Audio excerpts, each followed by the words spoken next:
২০২৫ সালে ৭,৫৮৪টি সড়ক দুর্ঘটনায় ৭,৩৫৯ জন নিহত হয়েছেন। আহত হয়েছেন ১৬,৪৭৬ জন। এর মধ্যে মোটরসাইকেল দুর্ঘটনা নিহতের সংখ্যা সবচেয়ে বেশি, যা মোট নিহতের ৩৬.২৯%। রোড সেফটি ফাউন্ডেশনের এক প্রতিবেদনে এই চিত্র উঠে এসেছে। আরও জানাচ্ছেন মামুন হুসাইন। সড়ক দুর্ঘটনায় মৃত্যু যেন প্রতিদিনের নৈমিত্তিক চিত্র হয়ে দাঁড়িয়েছে। কোনোভাবেই কমানো যাচ্ছে না সড়কের প্রাণহানির সংখ্যা। রোড সেফটি ফাউন্ডেশন শনিবার ডিআরইউতে আয়োজিত সংবাদ সম্মেলনে রোড সেফটি ফাউন্ডেশন জানায় ২০২৪ সালের তুলনায় ২০২৫ সালে ৯.৪৮% সড়ক দুর্ঘটনা বেড়েছে, প্রাণহানি বেড়েছে 0.89%। এর মধ্যে ঢাকা বিভাগে সবচেয়ে বেশি ২৮.২০% দুর্ঘটনা হয়েছে।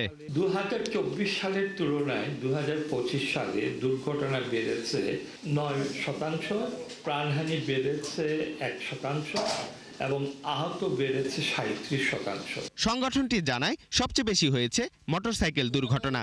এতে নিহত হয়েছে ২,৬৭১ জন।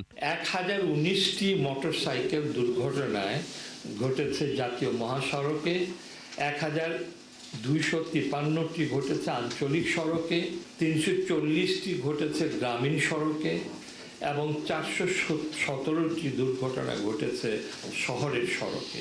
হেলমেট ব্যবহার না করা, অসচেতনতা এবং সদিচ্ছার অভাবকে দায়ী মনে করছে এই বিশেষজ্ঞ।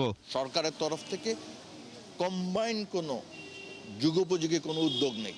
আমরা খুব স্পোরেটিক্যালি যখন একটা ইভেন্ট হবে ওইখানে আপনার কিছু ইন্টারভেনশন হবে। আমরা যখন যে আমাদের এই ঢাকা আরিচা রোডে একটা বড় ক্র্যাশ হচ্ছে মুশিক মারা যাওয়ার পর, তখন এখানে কিছু রোডকে স্ট্রেট করে দিয়ে বলেছে যে সড়ক দুর্ঘটনা 50% কমে গেছে।